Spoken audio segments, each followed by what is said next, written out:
Welcome to the Bowl30 podcast. This is episode 3. With no further ado, jumping in.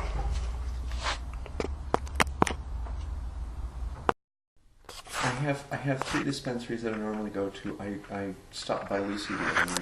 Yeah, they're pretty. I think they got pretty good prices, and they've got pretty decent prices, and from the stuff that I've had from them, sparking up, good times. But they also have a decent price on that.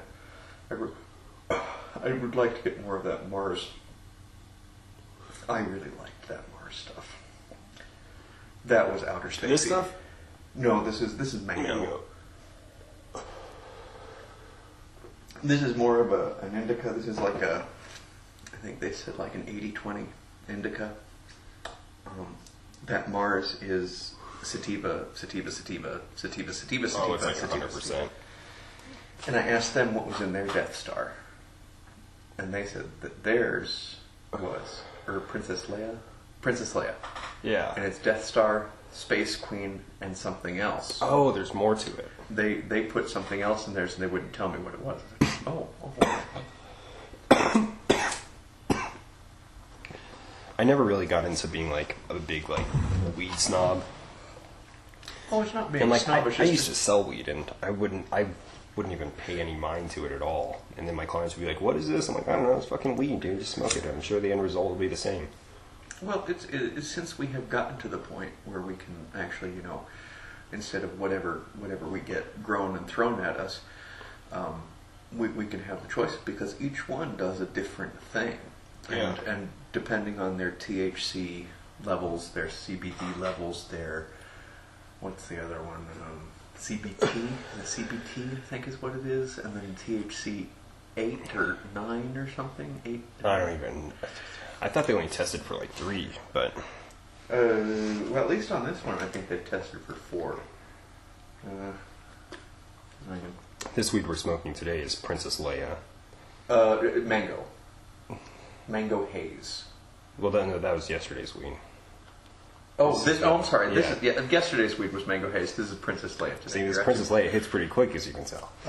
And we'd like to offer a shout out to Evan for loading the bowl today. Fantastic. Thank you very much. Appreciate it. Pesticides. They don't use any. Yeah, that's nice. Yeah, I think what they did with this Princess Leia, because it came out way too quick for Carrie Fisher's passing. So I think it's almost like they whatever was closest to it, they could be like, oh, we can call this Princess Leia as like a tribute, Yeah. But yeah, the prices just keep coming down, man. I mean, it was like 3-4 months ago, you couldn't really buy good Shatter for less than like $50 a gram, which would work out to being like nearly $60 out the door. Mm-hmm. And now, like Lucy in this. Is it just it's Lucy Sky dispensary on Broadway. Shout out to them. We love them. They brought their Shatter prices down to like 20. I think it's $25 a gram. Which is comparable because that's not like the really good stuff. I mean, like if you want to get the absolute clear Shatter, you're probably going to have to pay $35 to $40. But just decent wax. Yeah, well, and then you can get like live resin is still like 60 or 80 in some places. So good. It's so good. But yeah, this market out here has gotten it's just getting more and more saturated, and weed prices are coming down to like what you like when you had that sticker shock that first time you had to buy an eighth and it was $50. Yeah. Is what it was here. And I know like I've heard in some places like in Illinois or New York, it can be like 80 for an eighth of weed. Oh, if you think like regular if you street think that's prices. bad. So 10 years ago, actually 12 years ago now, a friend of mine who married a lovely woman from Japan went to visit her family. And they do smoke a little weed in Japan because this is an international thing. Yeah, let me see one of those screens.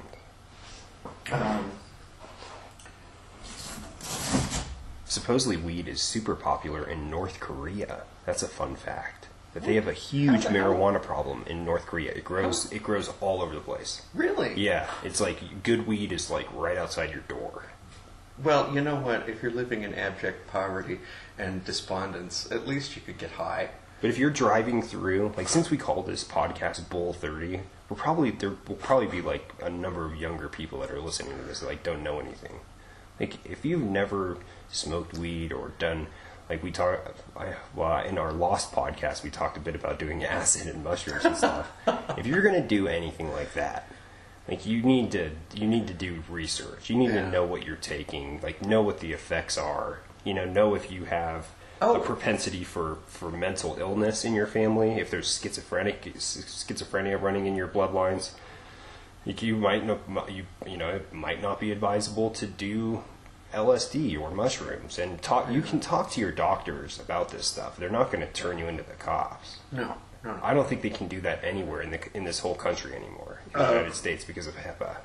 No, the only thing that doctors, priests, what have you, they have to tell the police about is if you're going to commit a crime, hurt somebody or yourself. I would also like to say that now I know most people don't do this, but I highly suggest this. I put off smoking weed until I was 20. I felt that it probably was not. And now until you were 20? Until I was 20, and there's now a lot of science to prove this. You probably shouldn't even smoke until you're 25. It's probably a good idea. Because the elements are they do alter brain chemistry, and they can permanently damage a growing brain. They can. Yeah, I think you are speaking like hard truths here. That like there's some people that will hear that won't want to have heard that. And that's what that is. I know people that started smoking weed like 13. regularly at 13, and on top of it being weed, it's like most of the time you're smoking swag if you're in high school. Yeah. Well, and this also goes for alcohol as well. Okay, there is tons of research. I really don't like the liquor industry. It's my own personal demon. Alcohol is a terrible, terrible thing because in moderation it's okay, but some people can't do it in moderation. And yeah, unfortunately, it's very difficult for me to do that. So I'm trying to avoid it. Doesn't always work, but drinking before the age of 21 has been proven it will alter your brain chemistry. And I wish that they could explain this. And I mean, like in some ways, like I'm a huge advocate for like how like if you take LSD, it changes the way that you think in a profound way. And so that's altering your brain chemistry. That's a different one though. I mean, because that basically resets the brain into learning mode. Yeah, that's more along the lines of pharmaceutical. I would put LSD as opposed to like mushroom, like a psychotropic or a psychoactive. Yeah, that just allows you to experience things. LSD is so weird, like how that alters visual perception. Like when I had it, like I saw vivid patterns that became like a recessed pattern on a flat surface. So like I know what my floor looks like. It's flat. There'd be like a repeating pattern that would be like in a grid, basically, a 3D grid that then like that was like basically overlaid onto my floor. And if I kept my eyes super still, it wouldn't move at all. But if you're moving your eyes around, then it goes away. Yeah. But then it's the man, and there's a lot of weird things it does with your senses, like blending. Synesthesia, as it's called. That's actually the medical term for it, the blending of the senses. Yeah. So you like when you taste things. You taste colors. Yeah, you taste colors. Or you see it's music. So absurd because like when you're not experiencing it, it's so foreign. It's like you forget about it. Tasting colors, very strange. There's a fellow who invented feeling the colors. device. I felt colors. before, especially on robo-tripping. Really? Yeah. Have you ever robo-tripped? Oh, Dextromethorphan. Now that I'm thinking about it, I think I did because I was listening to some really strong piece of music by M83, and if you've never heard them, all of their stuff is like so awesome. It's almost like you should be in a cathedral listening to it. The Oblivion soundtrack is phenomenal. And to think that like they must have had that on the shelf or something, or I don't know, maybe they're just that gifted. Maybe they're on acid all the time. It's very that is very possible. They're going to eat some shrooms before they dive into it. I've often just started tripping listening to M83. I mean, they do that to me. Tycho is not so much their Emancipator I like, but it's more songy. Okay, we're getting way off subject here. What if we don't have a subject? This is Bowl30. Oh, this is Bowl30. That right? is the subject. That is the subject. The subject is Bowl30, and it's sometimes an ADD driven tangent exploration of our minds. Where will we go next? Try to anticipate that. I just remembered where it was that I was going. So LSD, pharmaceutical, much like antidepressants and things. I think that we're medicating people, and this kind of comes back to our original line of talk.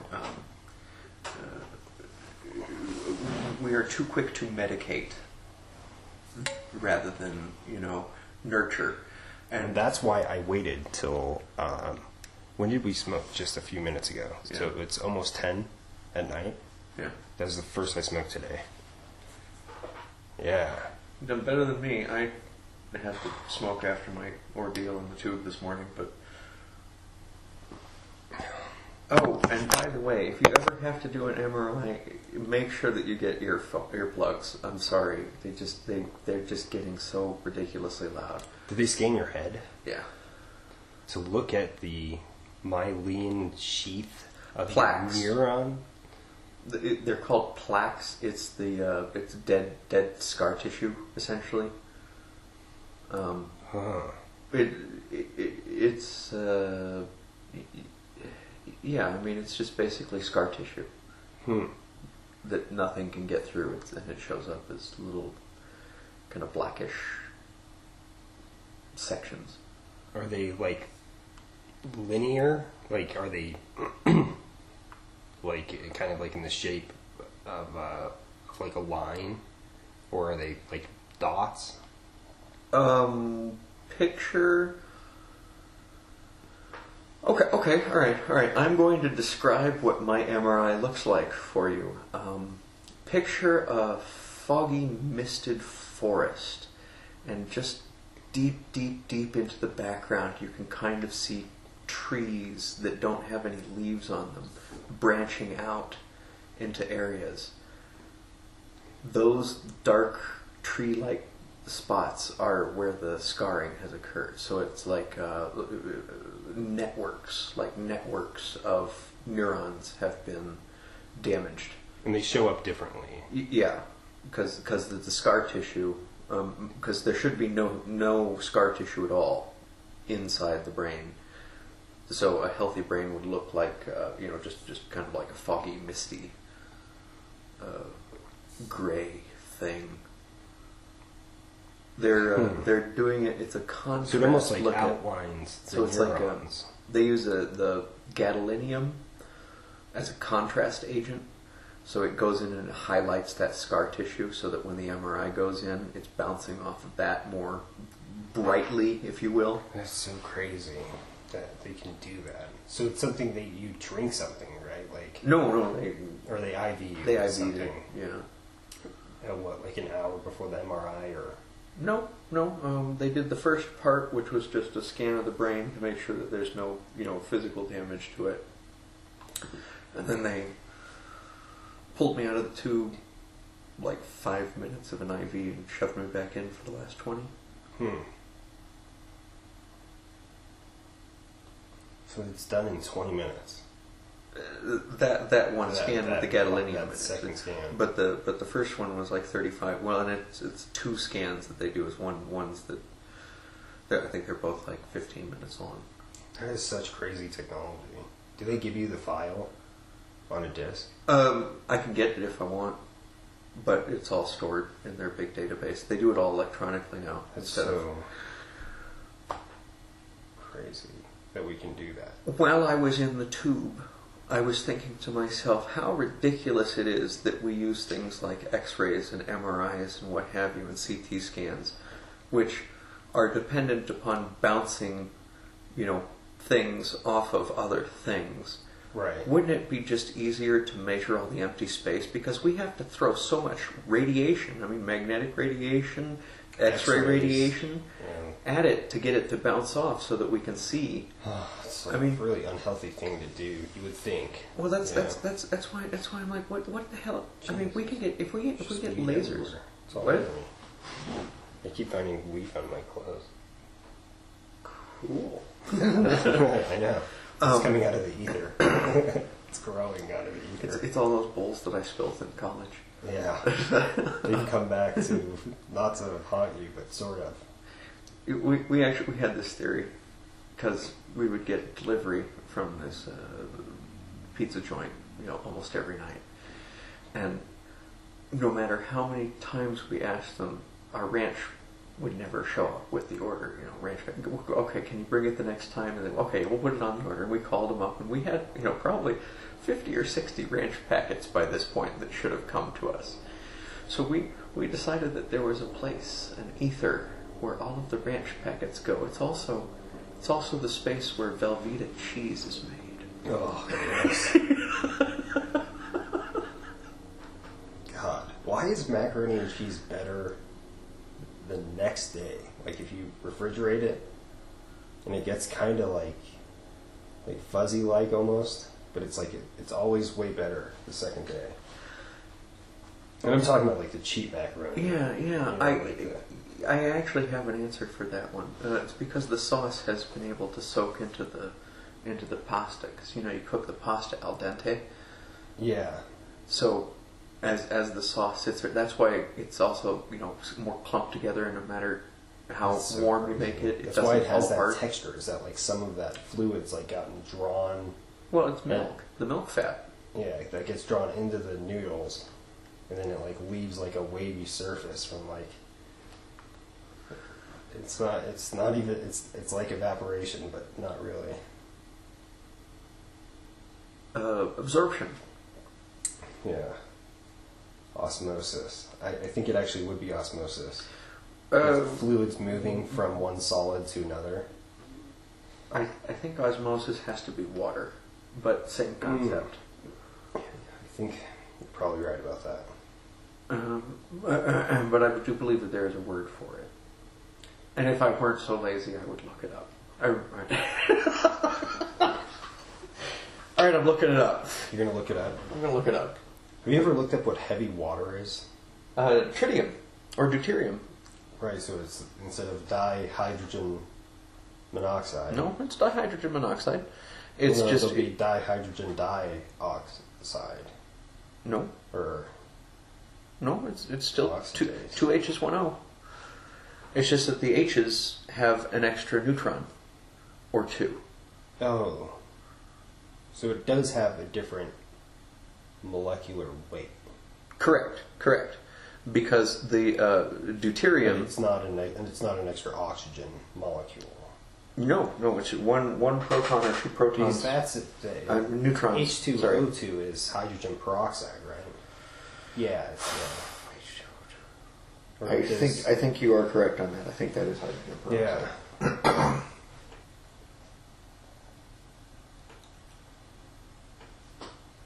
Yeah, it's a really weird thing. So, if you have any body of water, there will be the occasional existence of hydrogen peroxide in the water, just a few, one in a couple million, I think, molecules. Osmosis. Okay, it's not limited to water. It is just the movement of solvent molecules through a semi-permeable membrane. So, I don't know. If someone's more of a science geek than I am, correct us in the comments on that. What? Oh, yeah. Is macaroni and cheese better because of osmosis? Or is there a different name for how for whatever, or for what's happening there with the noodles? Give us your theory if you care to comment. And if you're from Canada, we're talking about Kraft dinner. And I actually do eat it with ketchup sometimes. You can get it on eBay. No, I'm sure Amazon will they'll fly a drone to your house with it. I don't know if is there a difference between Canadian mac and cheese and... There's a lot of things you can't buy over in other countries that's readily sold here. Oh, because they won't allow like any GMOs. Well, Kraft mac and cheese is a standard.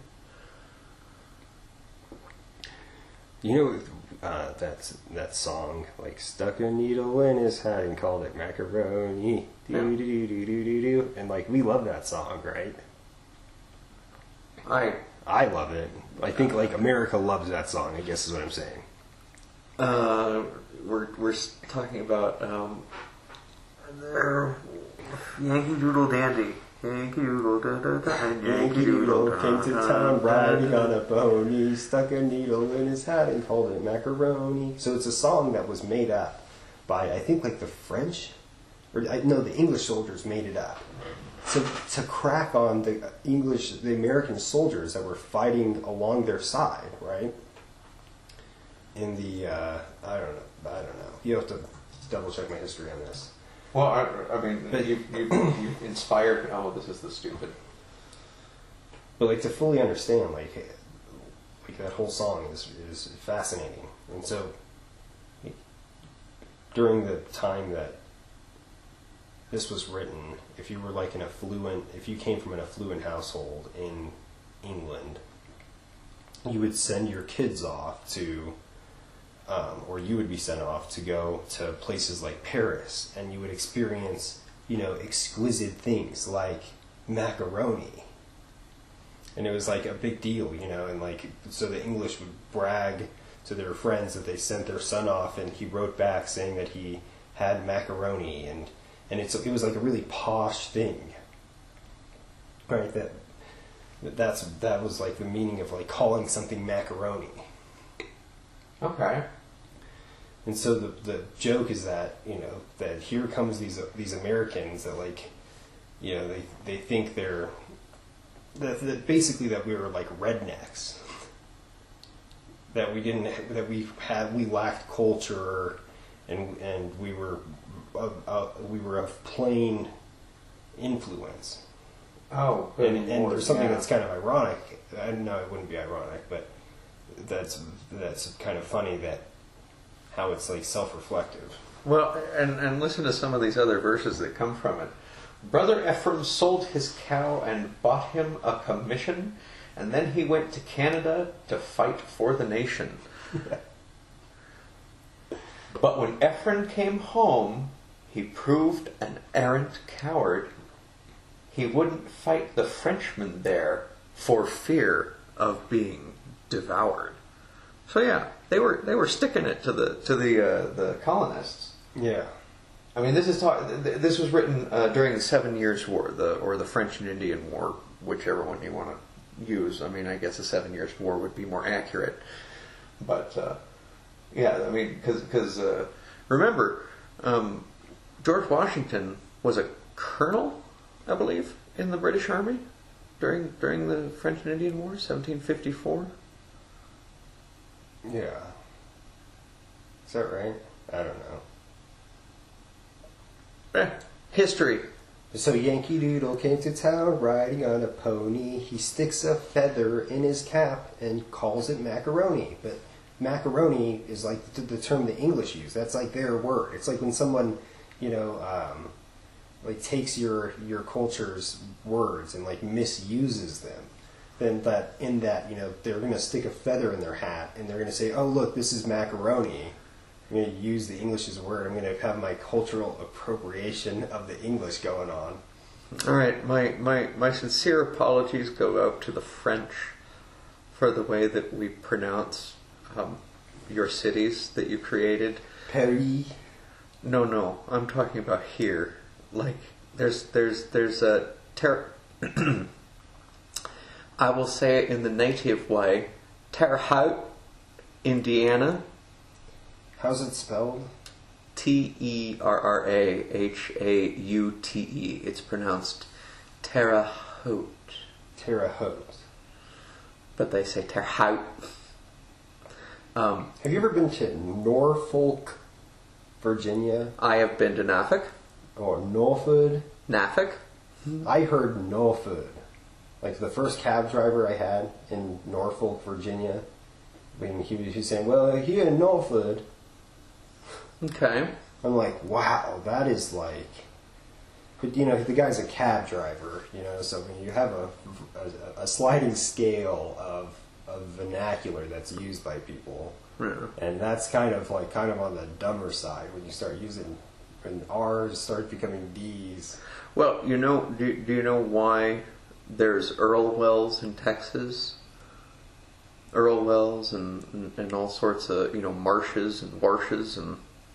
Oh, like it's actually in the... Well, no, it's because all the people packing their cat in bad habit, all the R's have migrated south.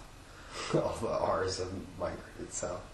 Yeah. So, yeah, language is a funny thing. The way that people pronounce things is ridiculous because, okay, so in San Francisco area, in the Bay Area, there's a city called San Rafael, and anybody who has any sense at all who looks at it would say, well, that's San Rafael.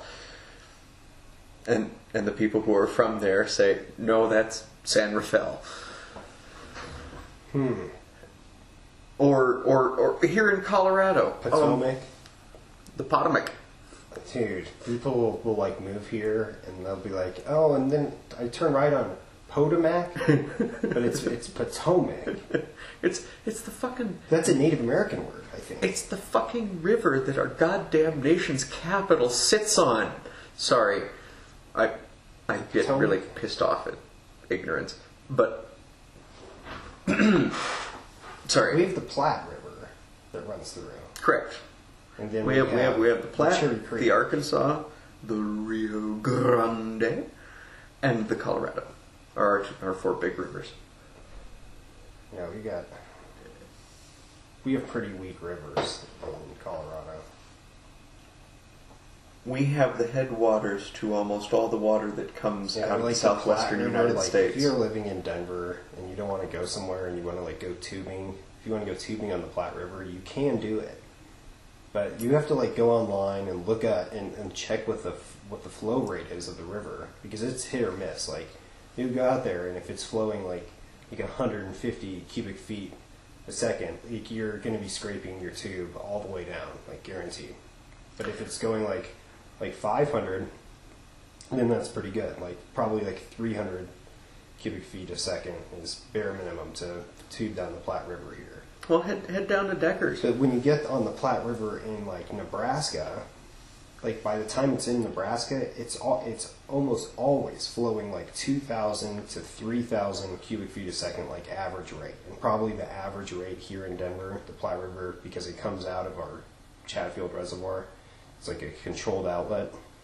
It's usually flowing it's never flowing more than 700. I think the highest I've ever seen it was 750 or 800 cubic feet a second.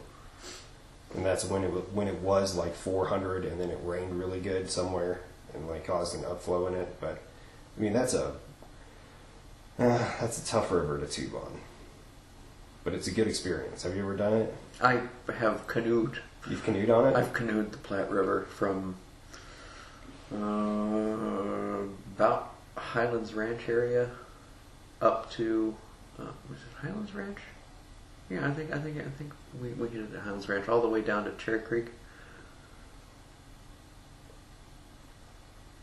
Wow, that's a long canoe trip. We had to walk a lot of it because it does have those sections where it's they put a lot of money into it over where it goes along Santa Fe and Littleton. They put a lot of money into it.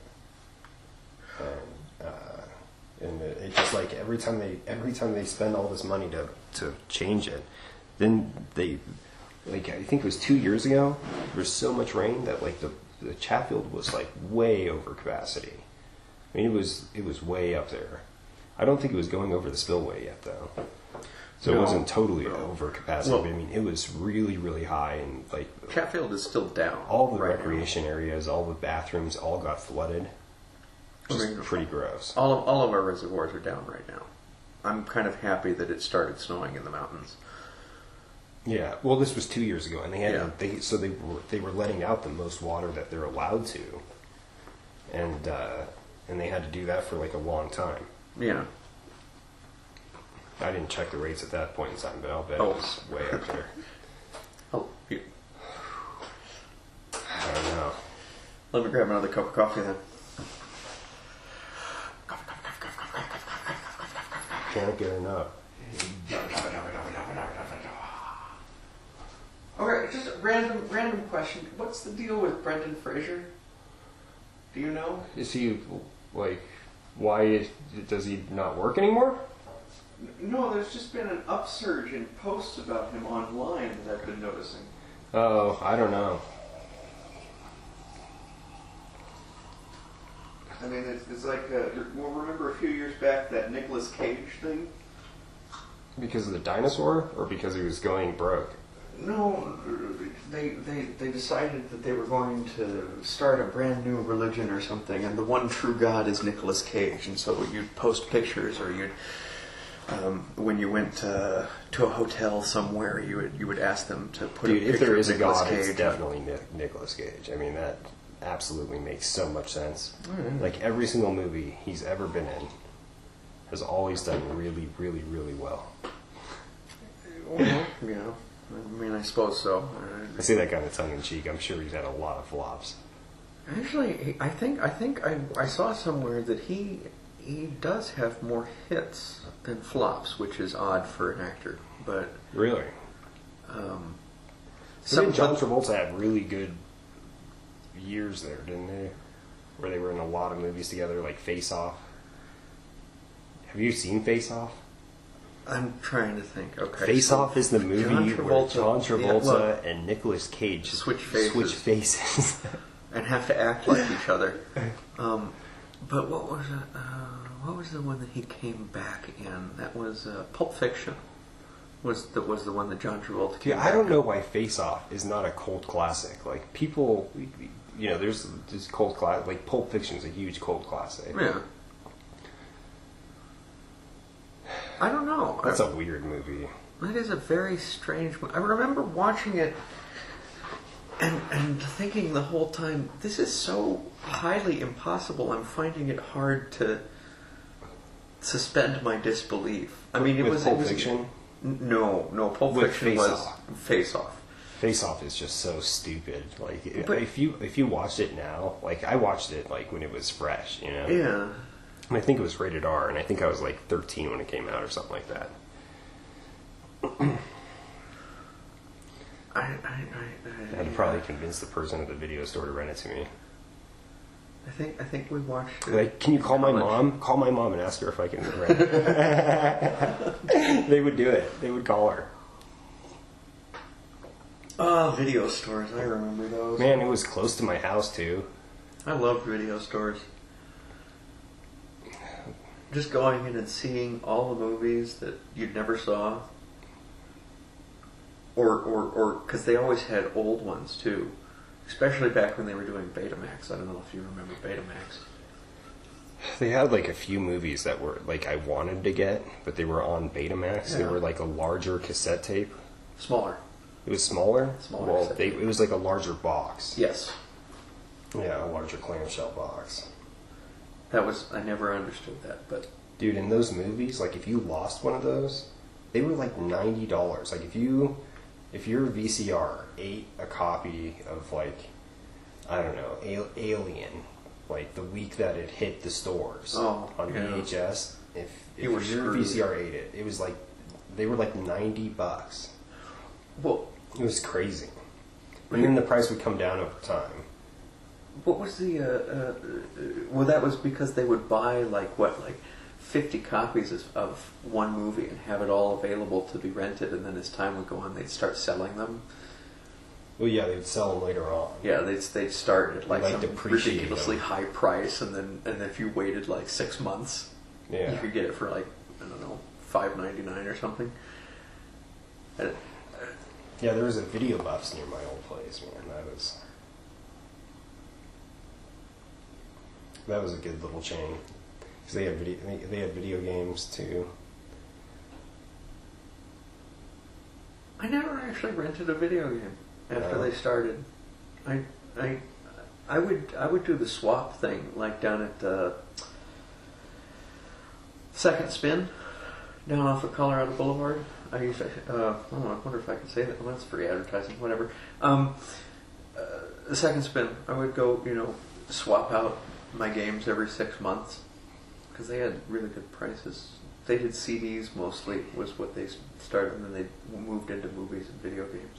See, now you have like this move where, like, they don't want you to have physical copies of anything, right? Well, that's because you can't prove that you own it then. Yeah. Well, and you can't transfer ownership, and so like now, I think people. I don't even play. The last time I was on a video game set was like over a year ago. Oh. My friend like made me play his PS4. He was like, "Dude, you have to play Grand Theft Auto 5. It's too awesome." Blah blah blah.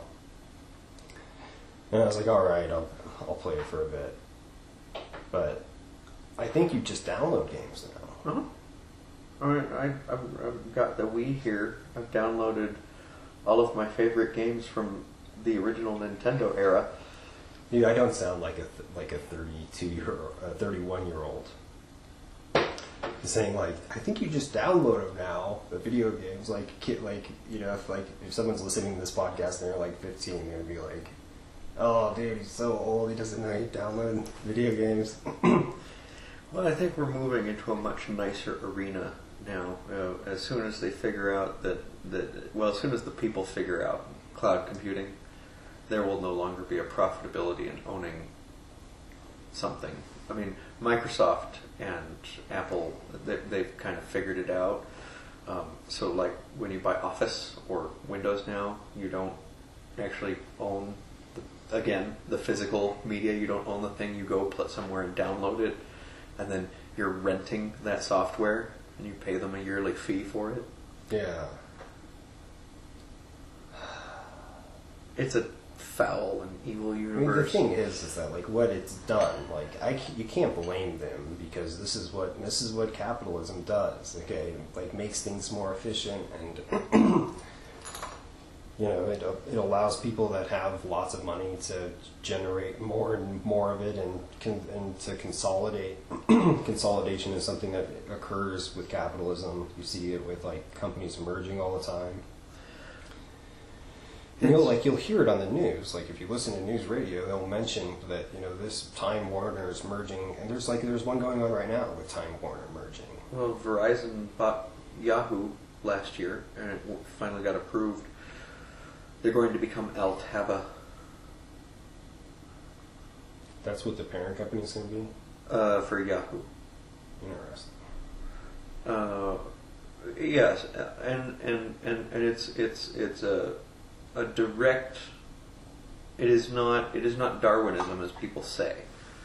It is cheating Darwinism, because if you own the means of production, you decide what gets produced, and capitalism leads to things that we don't need. It has its benefits. Don't get me wrong, but it leads us in a direction like, why the hell do we have advertising for a drug that will clear up your psoriasis, so you'll look pretty, but one of the major detractors is that you could die instantly.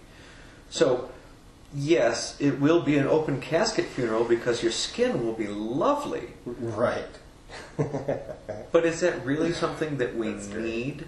I mean, is that something that we are required to have as a people? I mean, beauty products, this false image of that everybody has to be, this ideal perfection.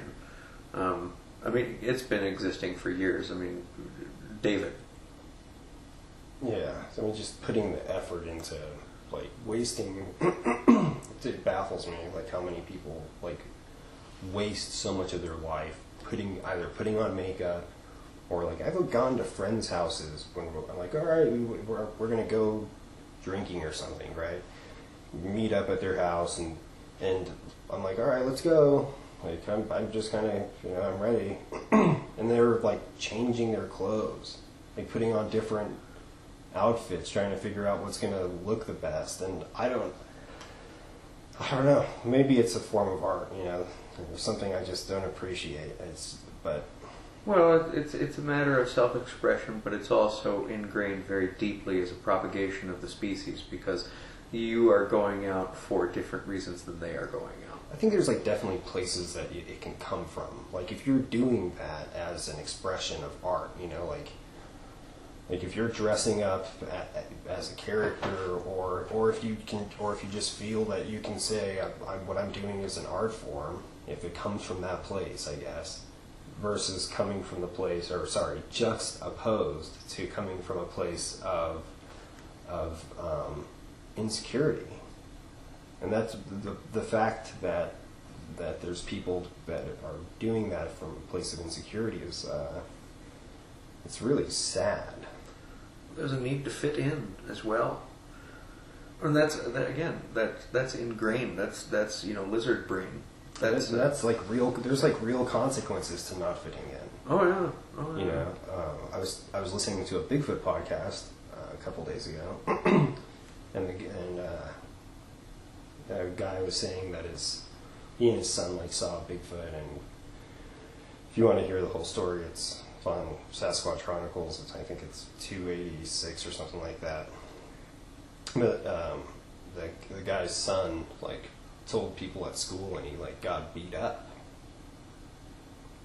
And this is like a middle-aged school. It's just like Lord of the Flies type of shit. And that's like that happens. Like when people don't fit in, they can like wind up getting like physically attacked by the group mentality. Yeah, it's totally ingrained.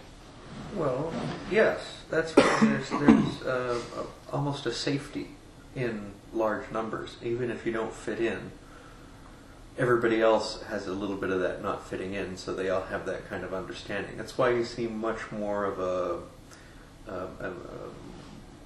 all right, I'm going to say that dirty, nasty word, liberal mindset in large cities. And I don't. That's where it dwells. Well, I don't think liberal is a dirty word. I don't think conservative is a dirty word. I just think they're differences of opinion, and there has just been such a hatred attached to each of them that it needs to be pulled back. Well, there's a type of person that exists in both groups, and it's that type of person that I wish for them to grow and develop and become educated. But there's the people that refuse to acknowledge.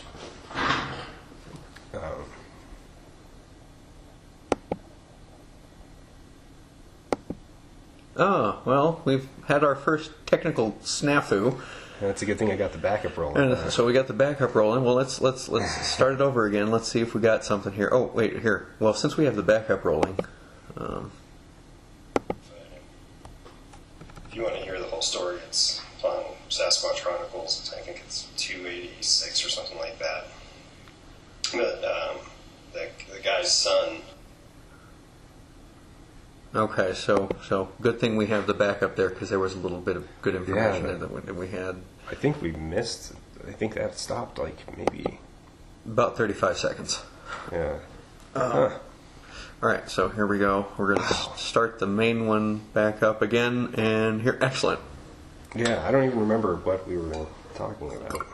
Fitting in, people getting beat up. Oh, okay. And right. you see, so there's you like see that. Like when you talk about like the liberal mindset in cities, where it's just there's group think that goes on. People just jump on the bandwagon, whatever is popularly trending news on Facebook or on and or on CNN or CBS. Well, see, and that's not a liberal mindset at all. but like, okay, so this is just in my opinion. There's people that just, yeah, and you're right, it applies on all sides of the court, that if you just accept what you hear on the news when there's like no evidence that's really presented, or very little of what is required to have an opinion about the subject matter, if that's not presented, and you don't go through the trouble of actually researching a said topic, but instead of doing that, you just accept what you're told, and you basically act as a mockingbird for the establishment, that can be a very negative thing, I would have to say. I would agree with you. I would say what it sounded like you were describing, but I think I could offend, so I will not. The problem with following any ideology is that if you don't do the research, if you don't give it the opposite, the opposition that it needs, yes, that leads down a very, very bad path. And that comes from groupthink, and that's, the forces behind the kids beating up a kid at school that said that he saw Bigfoot is it's the same backbone inside of us that drives. Yeah, they call it mob mentality. Yeah. And it's important because in that circumstance, if you are not beating up the kid at the same time that everybody else is beating up the kid, you are next to be beat up. Lord of the Flies, baby. Yeah. It's I don't have to be like that, like that's the thing that like really separates us from the rest of the animals out there. Maybe not Bigfoot, maybe Bigfoot's really civilized, I don't know. But it is that we have the ability to stop that, right? We can say to ourselves, no, I'm not going to beat up the kid. In fact, I'm going to get everybody to stop beating him up. However, if you wish to talk about conspiracy theories, there are vested interests in keeping us at that level and not to the point where we stop and think about things, because people who don't think are much easier to control. George Carlin said it best in his final stand-up: they want you smart enough to push the button and not smart enough to ask why. Yeah. Or how. Exactly. Because it's very sad. It is very sad that there are people who are so. The control is what they want. It's what they thrive on. There are these people who are dehumanizing. Is what it is. Actually, it's functionally dehumanizing, and it hurts. To encourage us to not question, to not investigate, to accept what's told on the media, it's dehumanizing. It's a way of taking away somebody's individuality and their own will and their own ability to think for themselves. And don't accept that. Preach it, brother. I'm going to preach it. But yeah, don't accept that. You should have the right to question. And this is an incredible world that we live in, and never before has information been so readily available to everybody with a smartphone or a computer. I mean, we have all the information, and what's sad is that it's not the websites like howstuffworks.com that is getting the most traffic. It's Facebook. It's bread and circuses. There's an old saying that goes, simple people talk about people. Smart people discuss ideas, events, and really smart people, discuss ideas, and concepts, and well, keep in mind that the gatekeepers, the tap controllers, if you will, the bartenders of our information, are making us pay for that privilege. And it should not be that way. and we saw an opening a little bit of the information lines in the last year, but those will be shutting off again very quickly. And they could shut. They could. Well, there's been. I mean, the framework has been put in place with the FCC to control a lot of what we see on the web, and those powers are yet to be abused, I think.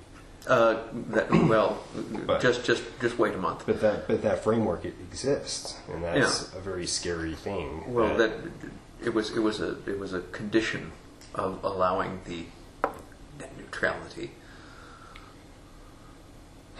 Yeah, that was and you know what's crazy is like that's a pretty big thing that happened there, and you know it got some attention for a while, but I've been on Reddit and looked around and see what people are talking about a bit, and it doesn't seem like people don't talk about it anymore. You're not looking at the right sites. I'm sure there are if you go to groups that are trying to. I think Engadget and Popular Mechanics, no, Popular Technology, Popular something, one of those online magazines, and a fair number of congressional watchdogs. I think Mother Jones has been on this. Once Tom Wheeler leaves the FCC, the two other people are going to dismantle everything that he built at the urging of Congress.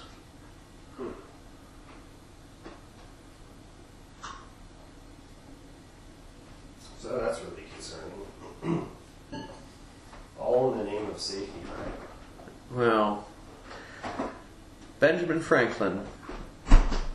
What's the thing that people say about it? They're like, if you like your porn, you might want to become an activist about this. Well, yeah, because that's something that Jeff Sessions has said that he would be prosecuting is porn. Those who would trade liberty for safety deserve neither.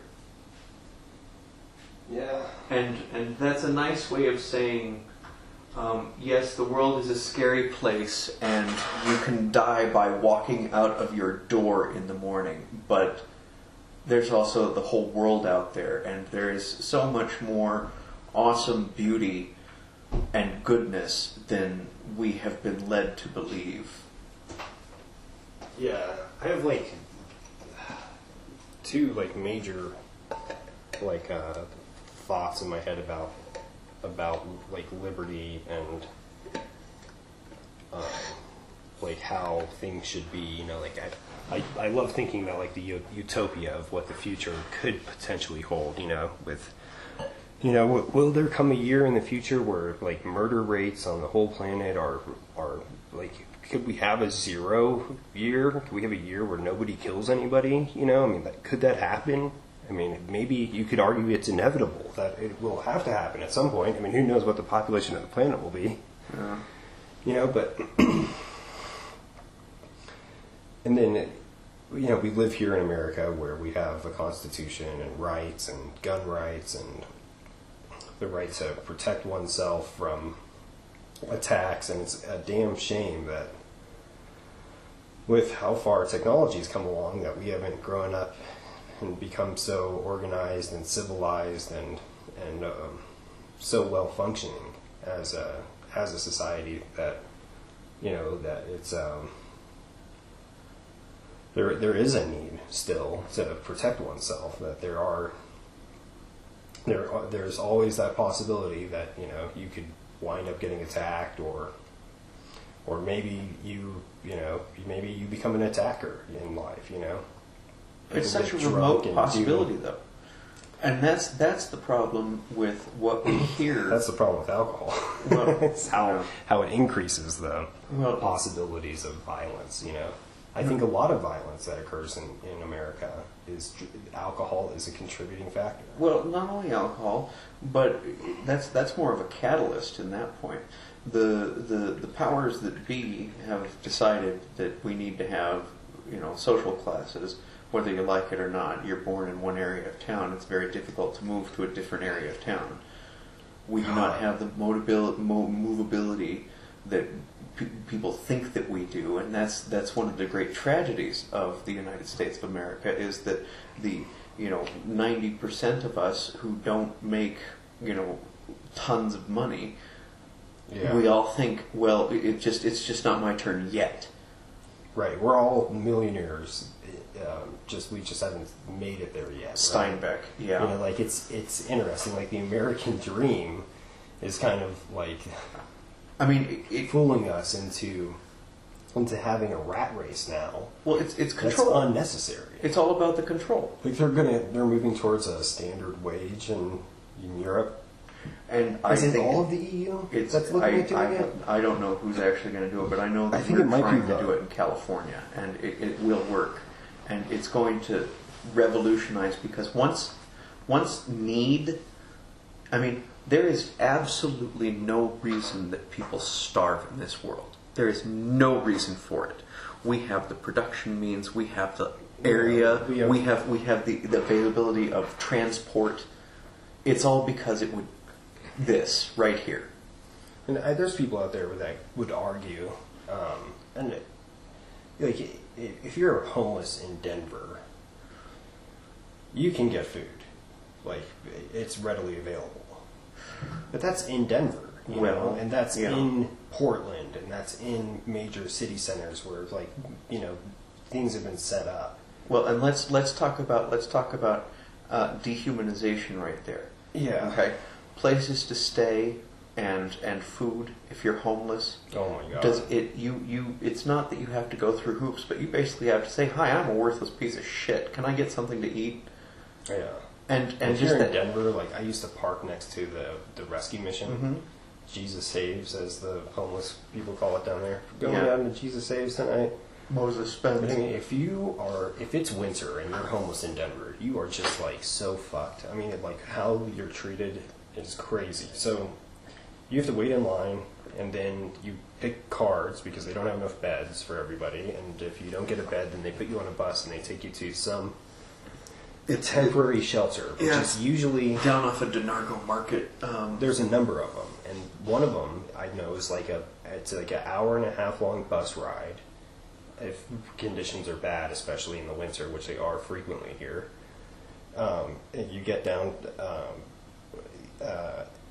And then you're in an so it's like 1 a.m. by the time you get to lay down in an auditorium, and you don't have any space to yourself or anything. You're just out in the open, and hopefully nobody beats you up. And I've been walking to my car and seeing people fighting in the bum line, and it's just like, oh my God, like how dangerous their lives are. But then they wake them up, so they get to go to bed at like. Maybe if things are going really well, they're there at 11. But they wake them up at like 4:30 in the morning to get them back on the buses to have them back in front of Jesus Saves at 6 in the morning. So that they can get food. For breakfast. But it's like, did they even consult the homeless people on that agenda? I mean, because I think if they got to vote on like what times they'd be picked up and dropped off, like I think most of them would be. Why wouldn't you wait till it's like 9 or 10 when it's actually warm outside, And this problem goes away during the summer, typically. Yeah. I don't think they run the buses too much in the summer. But, I mean, talk about dehumanizing. And, they have all these signs downtown that say, like, don't give the homeless money. And they have flyers up. And then there's like a newspaper called the Denver Voice. And the homeless people get to... You get to sell the paper for $2, and they get $1, and then $1 goes for printing production as a means of like trying to get them off their feet. And it's like the only people that are doing that basically are probably doing it for crack money. Oh, probably. You never know. I mean, you never know. They might be going for it, but like I've read that newspaper. I bought it from homeless people before and read through it, and the attitude that they have, because of course the newspaper is half of the stories are about homeless people and don't give money to the homeless, and like the attitude is like these are our homeless people, Like, don't give them money. Give money to us, and we'll take care of our homeless people, and they're ours.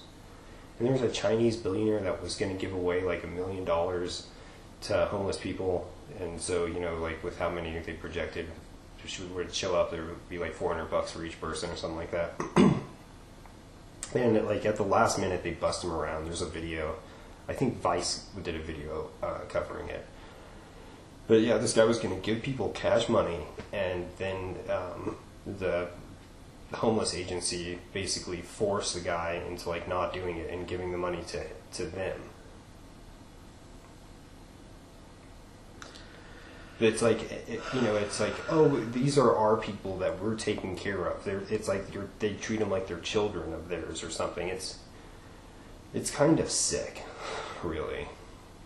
So I know they do good. Here's one of the big problems with policies and things. Somebody decides that the way that an agency will get funded is by how many people they service. So it's a quantity thing. It's not a quality thing. It's a quantity thing. Yeah, I mean, that's how they calculate how much money a school gets, is they do a head count. And that is not... and this is a direct result of capitalism, is that instead of focusing on quality, you focus on, well, how much can I get through? What's the efficiency rating? This, that, and the other thing. And you're dealing with human beings. Yeah. And I'm sorry, it's the bell curve. You know, sure, 95% of people are going to fall into this, pretty standard range, right? In public schools, but you're trying to do an overall, a spreading policy that fits every single person, and there is no such thing. And yeah, it's an impossible task, so I mean, I can't fault them for having their failures, Yeah. And I mean, I appreciate that there is the public school system, and I think generally speaking, people try to do good. They try to do good things, and they try to make good choices. But what happens is that there's money that's flowing around, and lobbyists and corporations, and it kind of fucks the whole thing up. Well, that's the problem. Is somebody wants to have enough control. They want to sell their program to sell their thing, and then they get their program to grow, and now it's been forced through this Common Core thing, right? I mean, that whole standardization of elements, which I'm sure probably ensures the continued book sales of certain publishing companies that lobbied the government to do certain things, and that's a problem. Because instead of focusing on what can be improved and how can we make this better for everybody, it's how can I screw you out of a buck? Yeah. And I think that is a gigantic issue in at least this country for sure. Is that there is so much money flowing around to not the right places. I mean, there's so much money flowing around to what maybe less than 1% of the entire population. And people making deals to help their friends, and I mean, this stuff happens, and I don't know. I mean, it's part of having a capitalistic system. It's what we have. In order to have something better, we'd have to have like an entire paradigm shift. And I think so long as we're in a state where people are attacking each other and killing each other over things. Well, as long as... And that's kind of why they're not going to... I think it'll be a long time before we have a basic wage in this country, because it kind of removes a lot of the ugliness of the capitalism, at least directly affecting individuals. If you at least give people enough money, maybe they can create something for themselves. Maybe they can buy a little plot of land and do a homestead thing and be self-sufficient. I mean, wouldn't that be kind of the best thing to... And that should be allowed. Dissolution of city living, and maybe more people like moving out into the country. I think this starts sounding like that's the trouble about utopian thought is you start, similarities start popping up to like Pol Pot and stuff. That's what he did. He forced everybody out into the country. Here's the thing: is that there's always somebody who has to have that control, and as long as those people are pulling the levers of how things work, that we can't have that.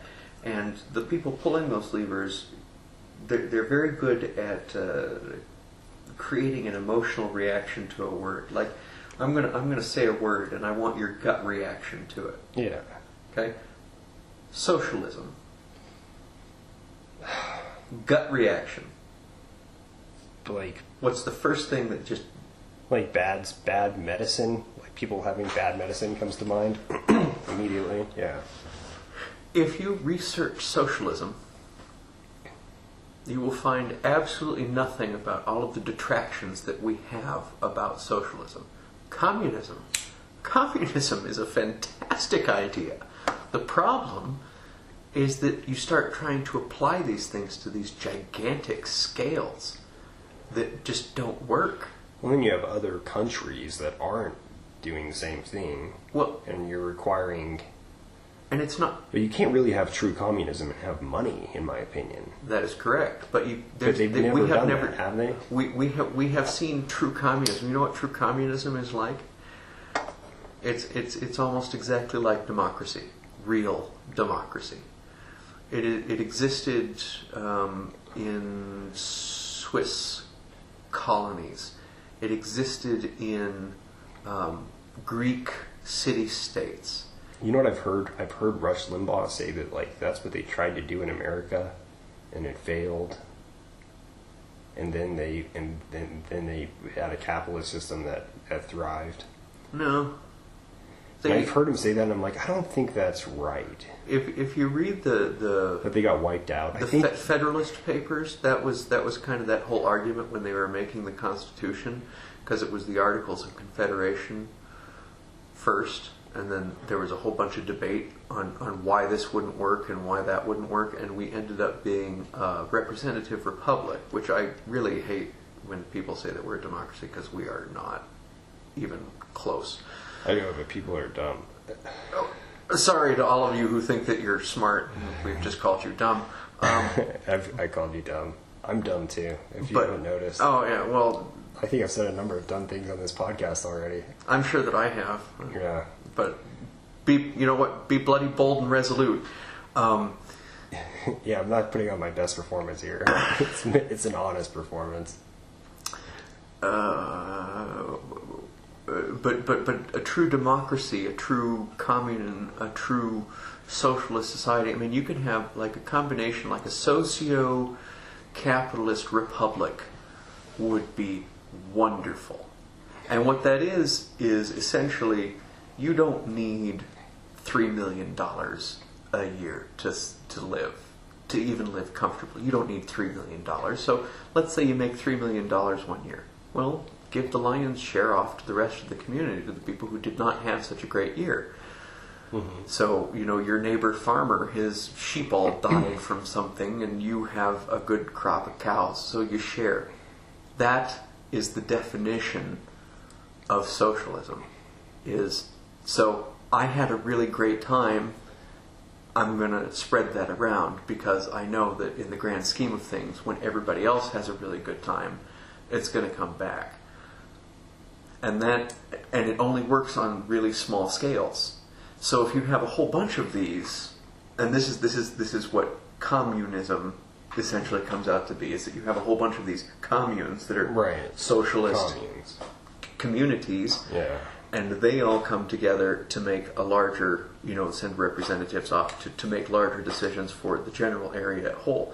As soon as you start doing that, that's when you get into national identities and the separation between, well, we live in a farming community and you live in a manufacturing community. There's no way that we can possibly... I mean, we'll trade, but I hate you because you're polluting my streams. I mean, yeah, and that also comes back to our whole, we like to categorize things, because there are people who will obviously move into manufacturing and invention, and artistic stuff, and there are those people who are much more tuned to the land. Yeah. And that's... I mean, it's interesting because, like, there's certain elements that, we have in America now, like that. But we're at an interesting time, that, like, we're finally at a point where all of us can communicate on this whole planet, right? Those that want to be found. And you would think, like, that's like a major turning point in, like, a civilization for like a planetary species, right? Like, let's assume that there's other planets out there with other humans living on it, and if you could travel and visit them, you could discern. You could look at their history and their timelines and see how they came to be, a really advanced civilization, right? Or not. Maybe you visit them in more of an infant state, like how our planet is right now, where we're not even in a stalemate sort of a situation. We're not interplanetary yet, so we are... Well, we're definitely not that. We're nascent. How we treat each other on this planet and how separated we still remain to be, even though we're finally all connected. So now the separation, the things that make us that are so different about us, you would think over time that those differences are gonna come to an equilibrium where there won't be so many differences. We fast forward 1,000 years, like, will there still be all of these religions, or will those things become unpopular and go by the wayside? I don't know. I would kind of hope that civilizations would tend to go in that sort of a direction, or you would probably see that there would be like one religion for like the whole planet, right? That they're still worshiping something, That you have one that takes over. I mean, that's what they're all trying to do anyways, right? I mean, There's a fascinating study on religion, how religion actually has a life and it's almost like it's its own entity. It's like a mass entity of belief. Of people. Yeah. If you have a group of people that come together, there's this thing that comes out of it called religion. And sometimes. It might be a few of them. But, like, they've studied Aboriginal civilizations that have been isolated and flown a plane in and then come back years later, and the people have made a effigy, a wooden replica of the plane that landed. And, they of course they weren't speaking the same language, so they had a real alien encounter, right? They had white men in a plane land in a flat area, and then they took off,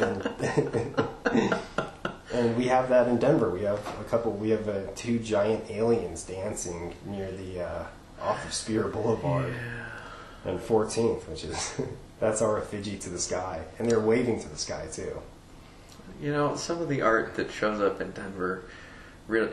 This is so no wonder strange. there's Illuminati conspiracy theories about our airport. Well, I hate to take us on a tangent here. We'll get back to that. No, that's what our show is, man. This is how we talk. Like, we're neighbors. We haven't known each other for all that long, but this is true stream of consciousness right here, folks. Yeah, on weed typically. Unless we run out. Yeah, have you ever done it? We need to set up a Patreon too. You know that? Oh, that. Yeah, we'll set up a Patreon. I know. Probably a website too. We'll get a website going. Yeah, all we're asking for is I don't know, like an eighth an episode. That's not bad, right? We're just giving you a share into our life, and I think I'm gonna push Lucas to try to do this daily, a daily podcast for you. Maybe we'll do a test run at some point of trying to do it daily and see how things go. Yeah. And maybe we'll scale it back if we feel like it. I don't know. We'll see how it goes. We'll play it by ear. No promises made. #never daily.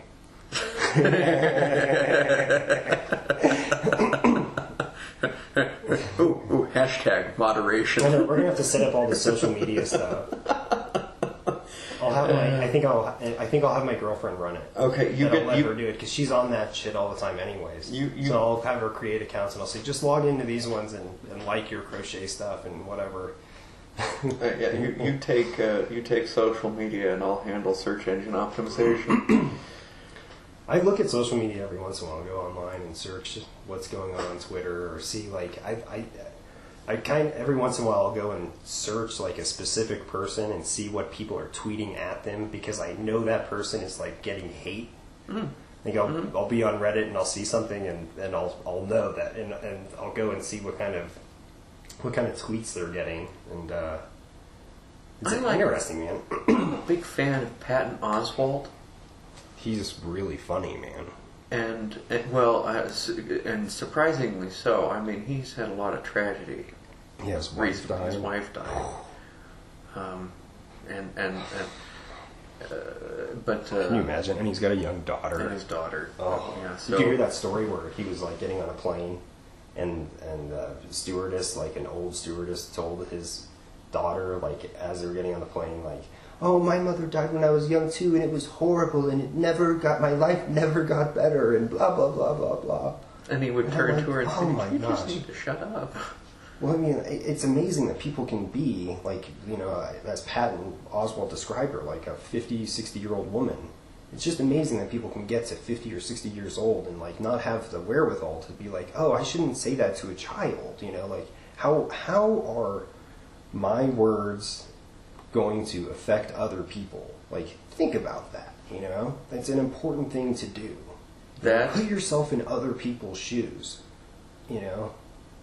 Do that while you're waiting your turn to talk, Like think about what you're going to say. Think about how it's going to be received, and think about how you'll hurt other people or burn bridges. It's life is lived like right in front of you. It's not. You're not going to save the world in this life, but you can save the world by just being a good person. If you see somebody that needs help them. Try not to say mean things. So one of the main aspects of Buddhism, is awareness.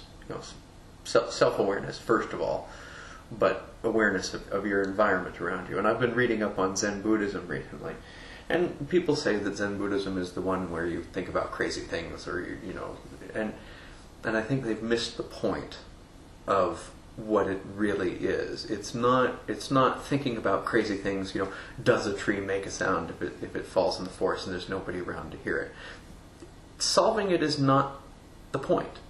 Right. The point is to stop and think, I wonder if nobody's around, does it make a sound? I mean, is that if nobody's there to experience? And this is a very, very important thing that is missed often.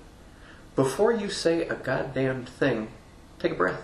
Yeah. And Buddhism is big on breathing for that very reason, because if you hear something and you get this immediate gut reaction, that's one part of your brain saying, okay, well, this is the reaction we're going to have. That's called a gut reaction.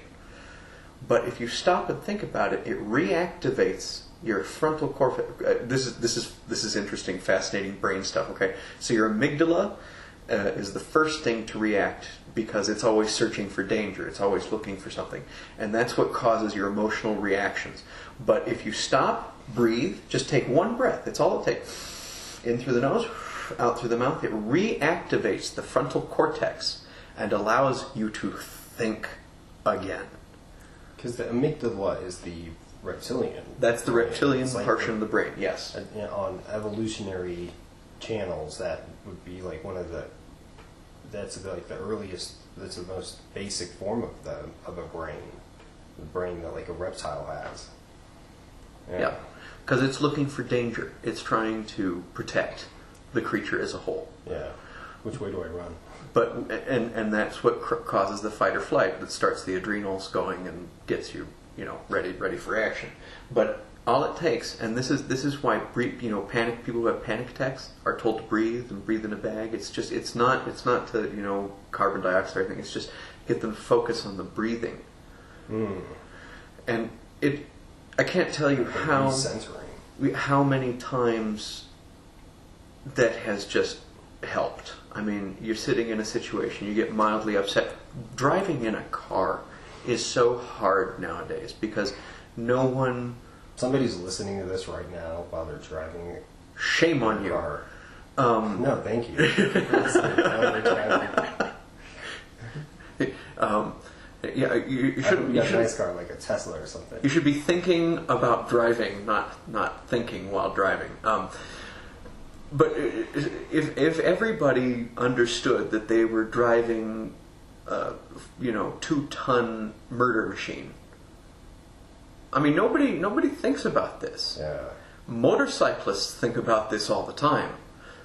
Scooter riders think about this all the time. Look, I'm on You know who thinks about this all the time? People that go on Live Links. You ever go on livelinks.com? Oh, that place frightens me. Man, I've been on there a little bit lately. Me so much. And then when I go and I'm driving with my girlfriend and our baby, gosh, man. You want it? Okay. China and Russia, dude. That is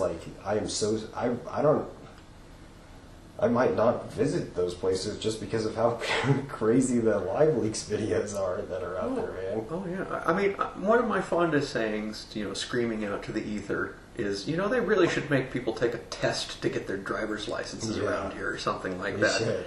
But that's an easy test to pass, man. Remarkably, yes. But it's harder here than it is in India. Sure. India, it's sure. Lap down the street. But let's move it up another level. Okay, let's go to Germany.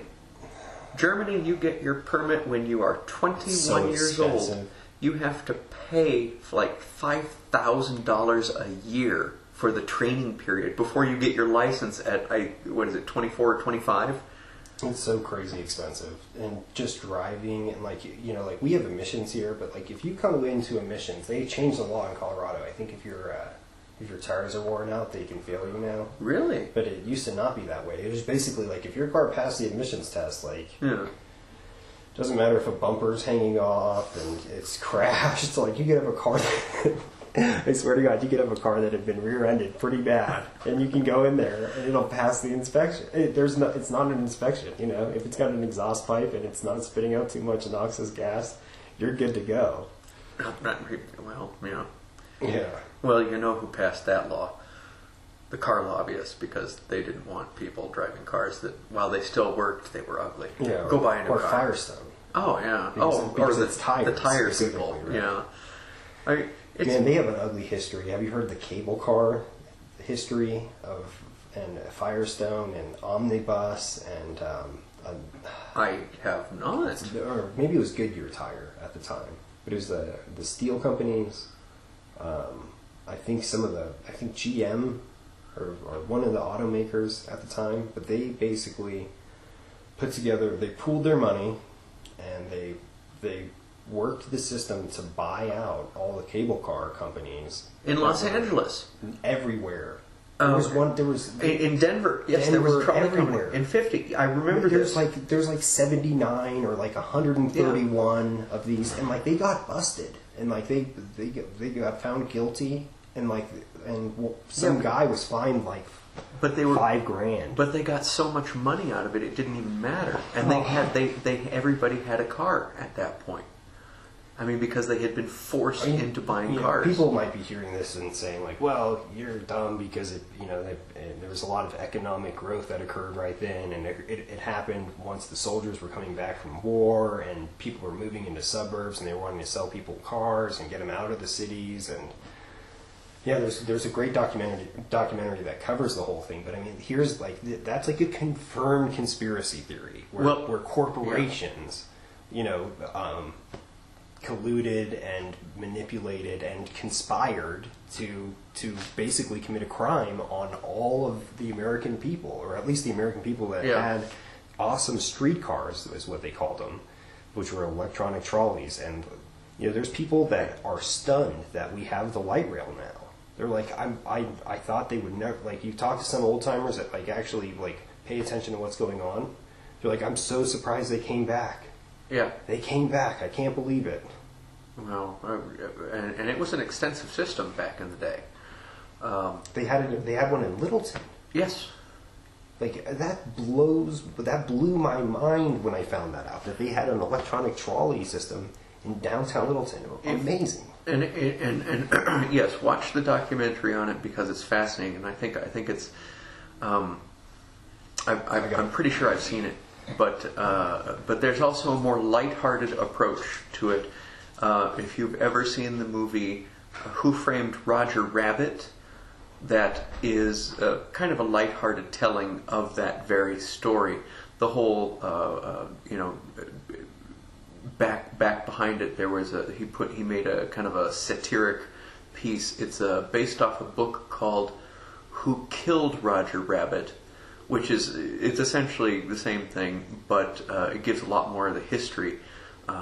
Because there were these public transportations, throughout the country, and it's in the name of progress, even though it's really in the name of profit, that these things got demolished, and you're seeing a resurgence, like with the light rail in Denver, with the Bay Area Rapid Transit, with the Metro in Boston. New York always kind of had a subway thing going on for the last, 120 years or so. There's just so much built on top of that. Here's an interesting little tidbit about public transportation. The city of Cincinnati, Ohio, has an entire subway system built that was never used. In fact, it's underneath the city and it's closed to this day. Where is it? Cincinnati. Oh, really? There's a bunch of underground tunnels in D.C. that were like, some of them are old subway stations and stuff that are closed off and forgotten relics of the past. If we ever get wiped off the planet and dirt starts to cover everything, and man, when did Chernobyl happen? 86? Was it 85 or 86? I think it was 86. I think it was the same time the Challenger blew up. I told you about that kid that was blind. He was blinded by his parents driving near Chernobyl when he was an infant. It's crazy. That's just, well. Yeah. I was watching some videos of Chernobyl, the exclusion zone, people flying drones around it. Mm-hmm. Mr. Steele on YouTube, real good channel, dude. If you want to see some FPV, first-person view drone footage, this shit is supreme. This guy does a great job. Shout out to you, bro.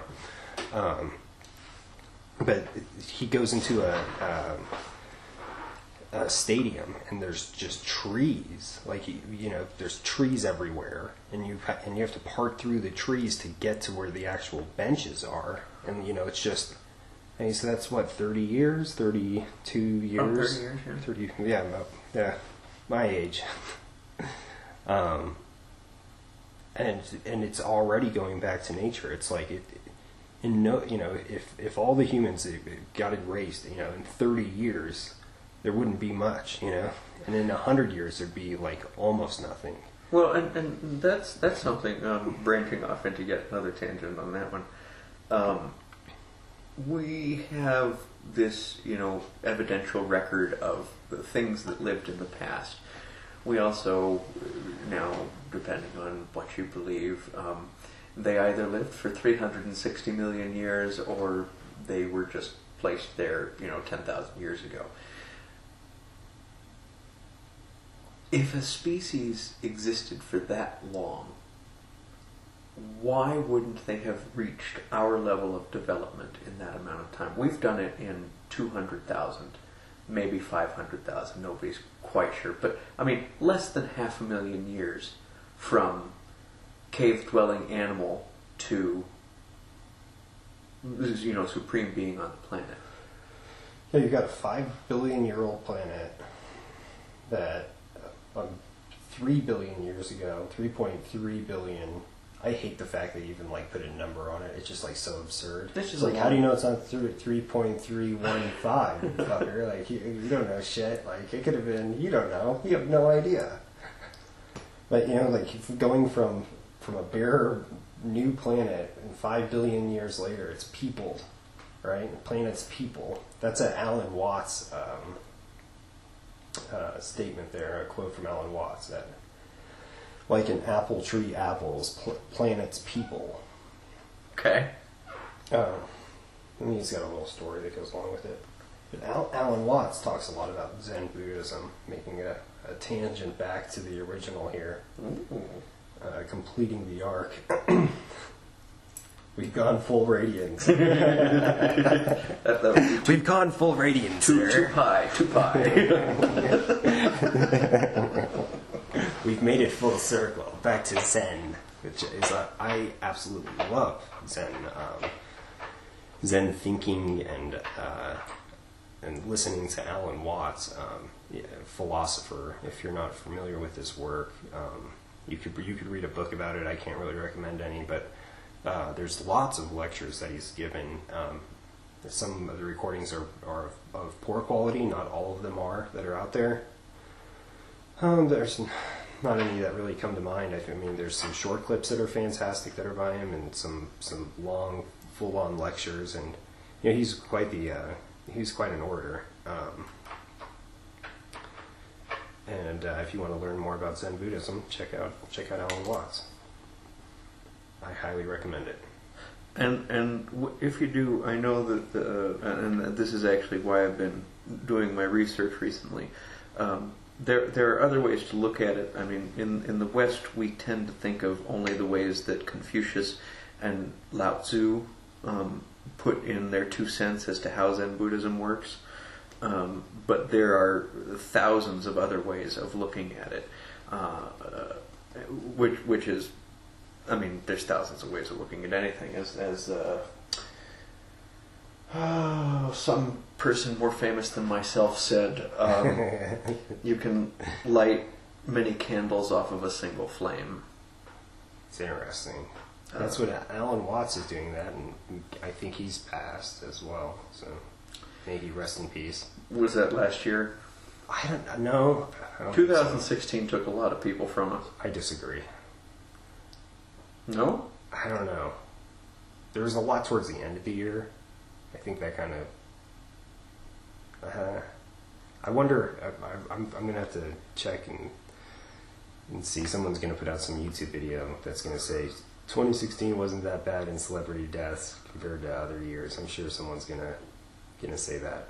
Because it's a super popular thing to say right now. Yeah, well... A lot of... I think Alan Watts died a number of years ago, but he tells stories to teach Zen Buddhism. Mm-hmm. And some of the stories are just fantastic. There's a story of a Zen master and a geisha girl, and the story is really about being in the state of now, being in the moment, and being totally spontaneous in hysterical ways that will be appropriate.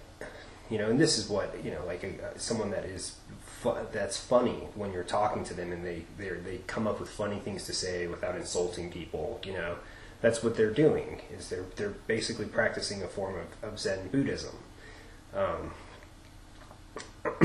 would agree with that. Just looking at the absurdity of existence.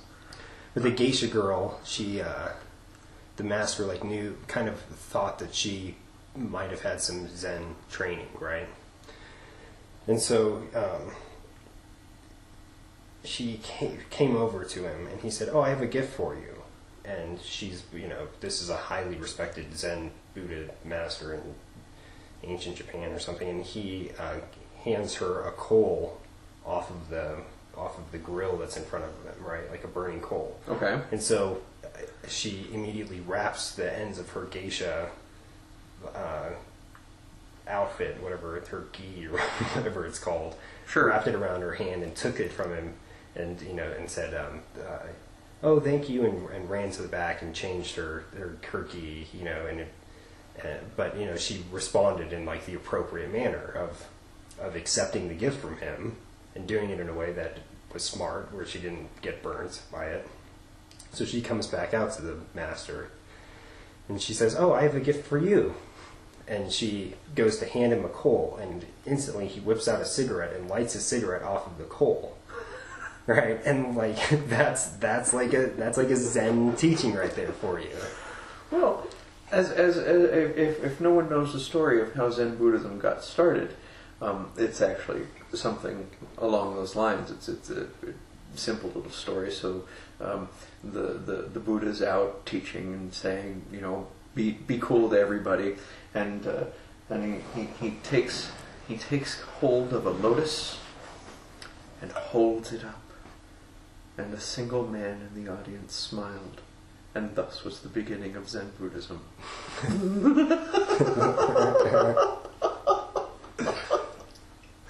It's yeah, and it's that simple. I mean, I think that perfectly sums up how we should approach life. It perfectly teaches Zen Buddhism as well. That moment. I mean, just stop and smell the roses, for the love of God, if you believe in that sort of thing. Oh, and every time I say God, it's with a lowercase g. It's with a lowercase g, or a dash, no O. You do oh, for the love of Pete, no. I see that when people like comment on YouTube videos and stuff sometimes. Well, you know where that comes from. That comes from Hebrew. Hebrew has no vowels, for the simple reason that they could not say the name of God. So when they were writing it down, that's why we don't know if it's Yahweh or Elohim. It's the same spelling. It just doesn't have any of the vowels in it. Yahweh. Yeah, I think. What is it? And somebody's going to have to correct me on this, but I think that the vowels in Hebrew are just little accent marks, and depending on where the accent mark is, what the sound is. Have you seen the video of the homeless guy that's getting arrested by the cops, and he yells out to Yahweh, and the cops are tasing him, and he's in handcuffs, and he manages to get away from 2 cops. You can watch the YouTube video, but he like screams out, he's like, Yahweh! And he gets up and runs away, and he gets away from the cops. It's amazing. You know, it sounds like he's on It made me believe in PCP. Jesus. Dude, it was that touching. I believed in Jesus for a while after that. Like, I gave it like a week. Yeah, I've heard of people in angel dust doing some exceptionally remarkable things, like seeing God, but breaking handcuffs, escaping from like 5 guys. I mean, cocaine may be a hell of a drug, but PCP is just like liquid evil. Have you ever powdered evil? PCP? Sorry, no. Neither have I. There are some things I won't touch. I mean, I have, after doing, like I said, I didn't smoke pot until I was 20, but after doing research, I actually, went out and did many of the illicit substances that are considered recreational drugs, just to find out what they would do, because, I'm sorry, there are some things that you can't read in a book, and there are some things that you can't be told. Some things you have to experience for yourself.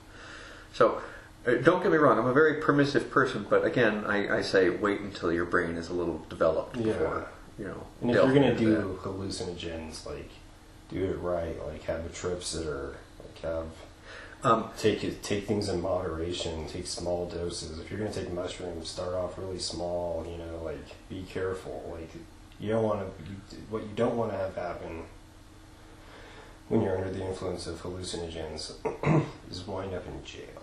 No. Like, that's really what you definitely want to avoid. And if you're on hallucinogens, and let's say a cop comes to the door because you've been yelling or something, like, your brain, there's the possibility of you not even understanding what the cop is there for, or what a cop is, or what's even, if what you're seeing is even real. Like, be careful, people. Well, that's the point. But that's why it is vitally important, if you're going to do any sort of mind-altering substance, to have a babysitter. Yeah, a trip sitter, and as we call it on the cool side. And believe me, they are more than happy to do it, because people have done it for them, and it's a requirement. Yeah, it really is. Yeah, be careful about who you choose to be your trip sitter too. You got to make sure it's someone that's like done it before, someone that's really cool. Yeah, like that hippie friend of yours, that's who you want as yeah. a trip sitter. Because like you might like, you can go into dark places on hallucinogens, you know, and if you got a good hippie that like knows their shit, they'll know how to like turn your emotions around, you know. If they understand how to change emotional states, like they'll be a good trip sitter. Don't do it with your frat bros. Right. Because they're just going to fuck with you. Or your wife.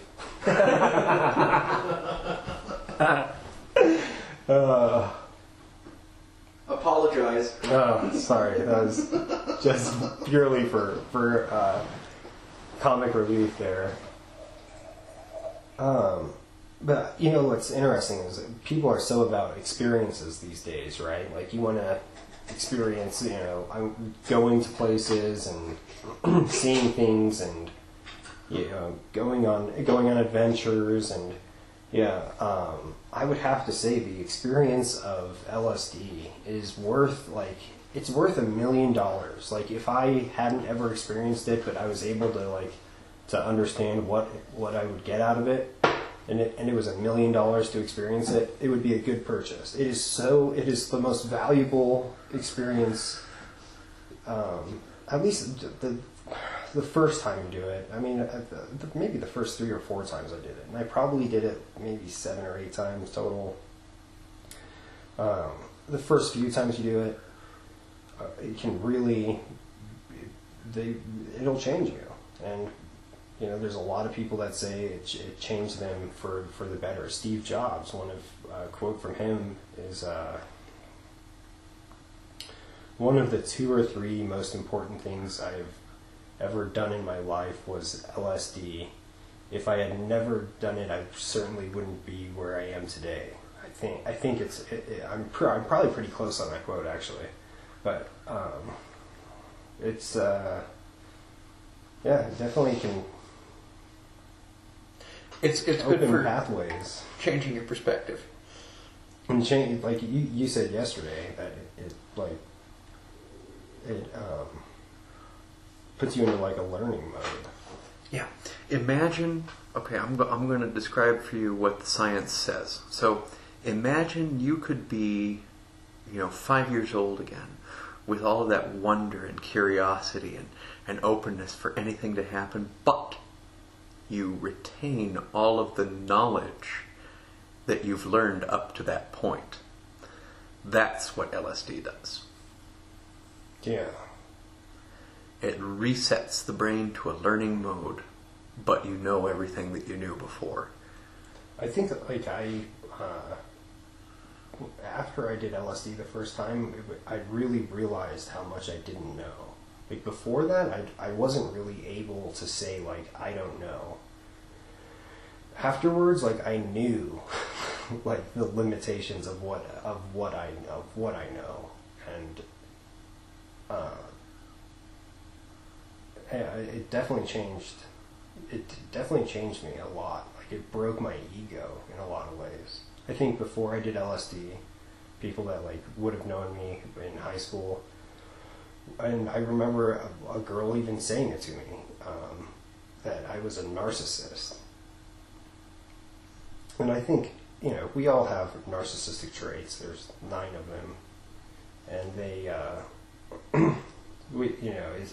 narcissism is really when those traits are really, really strong, and you're not able to say, I don't know. There's a lot of things that go along with it, but I think that there's a part of me that grew from taking LSD and helped with that. As the wise man said, I know nothing, and that is the beginning of wisdom. It really, really is. Because where we make mistakes is by assuming that we know something, and then when somebody says, "Oh no, it's actually different than what you think," and you stay the course, And let's say you're driving a car and your passenger says to you, "Oh, we need to turn right because I saw a dead end sign and a cliff ahead." And you say, "No, that's not the case. I'm just going to keep going in the same direction." That's adapting and winning in life and winning in conversations is not what it seems. Like the person that maybe somebody wins a debate or wins a conversation, but they lose because they don't acknowledge that there's another side to the whole thing. We in our society we want an A/B solution. Is fracking bad for the environment? There's a lot of people out there that would say, no, it's not, and say, well, look, man, I'm not saying that like we need to get rid of it. Like it provides it provides cheap energy, right? And like if you're going to debate the fracking being not bad for the environment, you shouldn't debate that. You should debate, well, it provides cheap energy, and if there's a better solution, then we should stop doing it. But the economic impact isn't. It's not that bad. It's not killing as many people as could die if they didn't have that cheap power, right? People freezing and stuff. But that's a big can of worms, which we will have to broach at some point. But as an example, there's people on both sides of the fence that won't acknowledge some of the key points of it. Like, should we get rid of fracking? Well, there's consequences to that, And they never talk when you see things on the news. They don't ever talk about that, No. And when you watch the documentary that shows the people whose land has been ruined by fracking, do they talk about the cheap energy keeping people alive? No, And then the people that are fracking, they just say, well, they've slapped gag orders on everybody, so they can't talk about the fact that their land's been ruined, but they've gotten a payout and they've got water now, and it's free. So, you've got these situations where there's not never, but progress is bleak, and people get uppity about it without really understanding both sides of it. Well, I can without any hesitation in my thoughts say that fracking is a pointless technology. It's literally squeezing blood from a stone. I mean, that's what it is. That is truly what it is. We are squeezing the last little drips of oil. Do you think it's not necessary for us to do it? It is absolutely not necessary. And do you know why? Solar. Wind. And there will be detractors from this saying that, well, you can't get the same amount. I'm like, no. I mean, if the efforts were put in that direction, and that's you could the definitely problem. have those solutions. That's because those solutions never come about because there's no money to be made. There's money flowing around. Yeah. And, we have to have this grid that we're paying into, and there's systems there, And it drives me batty because if we put a little effort right now, we never have to worry about it ever again. See how we're talking about this right now? Luke and I are talking about this thing, and we're not there. We're just seeking understanding, right? I mean, that's really what life's about. It's not that I feel that it doesn't even fucking matter what I feel. It's not going to have any impact on whether or not fracking continues. Well, exactly. I'm not going to be able to change the world here, and neither are you. And, but if we can change some minds, I'm okay with that. Yeah, but or just education about how things are. And so long as people don't figure out how things are and understanding both sides of these issues or the three sides, as you dive into these things, you find out there's a lot more that goes into this sort of shit.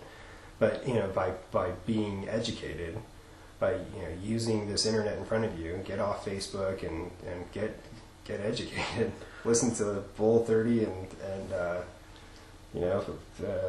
I'm going to bring us make back. Small waves. I'm going to bring us back to Buddhism yet again. No, okay. And he says he's not religious. Buddhism is not religion. Buddhism is a way of life. You can be Christian and Buddhist. You can be Satanic and Buddhist. Buddhism is just a way of seeing the interconnectivity of life. It definitely is a religion in some areas. There are some sects that you could consider a religion. I've seen it. I've seen it in Cambodia. Sure. Sure. Beautiful, weird stuff, man. They do like a parade down the streets. Well, It's like the coolest thing with a lot of like red and yellow colors. It is something else, man. If you want to go I'm gonna visit have to a go- crazy I'm gonna country, have to go Cambodia there. is a Yeah. place to go. I've always Dinner will wanted to go to cost you like Southeast Asia. $1. Cambodia, Laos. I think there's a couple other countries where it's like really, really cheap. Oh, Vietnam is But cheap. if you want to yeah. go and see like relics and like cool shit, go to fucking Cambodia. I mean, there are ruins that are like all over the place. There's no entry fee at almost all of them, just the big ones, like the ones that everyone knows about. Like if you talk about, someone will be like, oh yeah, Angkor Wat. Yeah, I went to Cambodia. I saw Angkor Wat. It's like, did you see any of the other 70 temples that are within like an hour drive that are no entrance fee? I mean, amazing ruins. Okay. And there's Hindu ruins that are thousands of years old and carvings and. I'm about to poke the hippies, okay? Because I like doing this, okay? See, Richard Nixon didn't bomb all the temples out of Cambodia. Not all of them. I went and saw a few of them firsthand. But see, not all of them. Not all of them. I mean, he wasn't entirely bad. You know what's sad, dude? I took pictures when I was there, and Yeah. a lot of them I had on film. Mm-hmm. And I had a car that was stolen, and the pictures went with the car. That Uh, sucks. You can't save anything either. As you get older, like, especially if you're listening to this, you probably smoke weed, so you definitely are not going to be able to save shit. Like, if you're 20 right now and you're listening, by the time you're 25, you're going to like think about like, whatever happened to my stereo? Like, yeah, I used to have that really cool TV. Whatever happened to that? Oh yeah, it's And just like not clinging on to things, like you can lose an object and waste so much time thinking about it, and like that's something to keep in mind. Like if you're like fretting about something, or you lost something, or you lost a job, or you lost a girlfriend, or or something even worse, and you're there's definitely like a healthy mourning of something, like if your fucking iPhone breaks, maybe you shouldn't really, are you gonna fret about that 6 years from now, but like if you lose something that, if you have an heirloom, like a piece of jewelry, and it gets stolen, I mean, I know people that have had things go missing like that, and 30 years later, they're still talking about it. And it's like, it's so sad. It's like, gosh, if you just kind of thought a little bit differently, if you took some time in your early years to think differently about material possessions and realize, like, everything around you eventually is going to be a landfill. It's just Eventually. a thing. Like, even your house that you're living in, like, at some point in time, that thing's going to get destroyed somehow. Probably. It's not going to be there 1,000 years from now. I mean, everything is on its way to the junker, And what we have is our experiences, and that's why LSD is worth $1 million as an experience. Well, so yeah. Coming back into Buddhism, you've actually hit upon this. Yes, our experiences and everything, but this internet, the computer, the whole thing, this has become our brain, our larger brain. We do have our own individuality, but we also have this gigantic repository of information, opinions and facts and figures and pictures and testimonials. I mean, everything from top to bottom. This is almost a physical representation. Well, I say physical representation. I mean, we have a plug into the Brahman. These have become our Atman Brahman, portals. We have all of this on at least this global scale. Now we just need to push that out into the other, as soon as we find anybody else, we can add that into the whole thing. But that's essentially what the Atman Brahman is a tapping into the knowledge and experiences of everybody else in the world.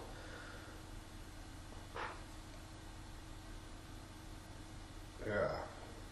I guess if you were going to call it God, that's what they would, that you could translate that into God, but it's not. The internet is quickly becoming God. Unfortunately. Everything has to be tempered with wisdom. I like that word, tempered. Yeah. Yeah, every time he says tempered, you have to take a rip off the bowl.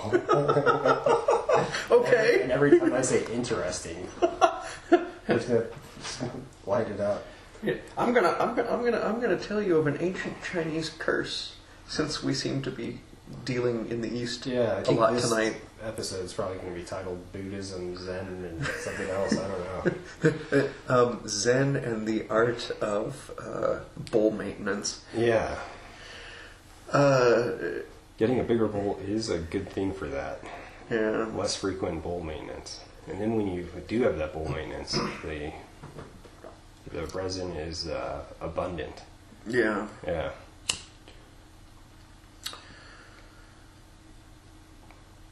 So, ancient Chinese curse. May you live in interesting times. That's it? What, as human beings, what do we like?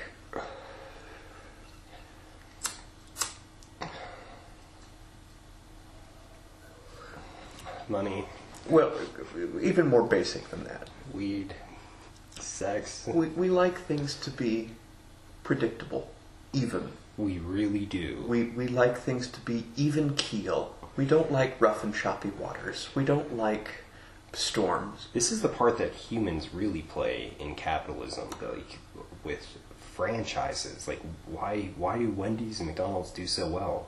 Because you want to be able to go into a place and have the same tasting burger every time, you know? And that's pretty much that function of humans is the reason why chains do so well. It is exactly why they do so well. It's also why we like to belong, because if you have a differing opinion on how things should work, you're rocking the boat. You're making it difficult for other people as well as yourself. Yeah. It's why change doesn't happen very quickly in human culture. I mean, we are essentially living under the same rules that we I were guess it's relative to the time scale. 500 years ago. Okay, all right. On geologic time, we have changed faster than... But Yeah, in geologic time, we are the mayflies of civilization. 24 hours, we're gone.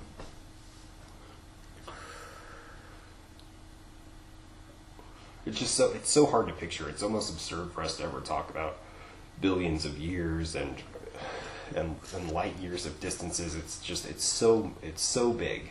It's so I think it's uncomprehendable, really. All right, I'm going to blow your mind. Everything, I'm going to blow your mind. You like that while I blow your mind. As big as all of that fun stuff is, now go the other direction. Yeah. Into the small, into the infinitesimal. How many atoms are between my elbow and my wrist bone, you know? How many angels can dance upon the head of a pin? They're that small. That's why I never see them. Well, and it also comes about in mathematical things. Again, the logical does not always lead to reality. I mean, you've heard of the what the hell is his name?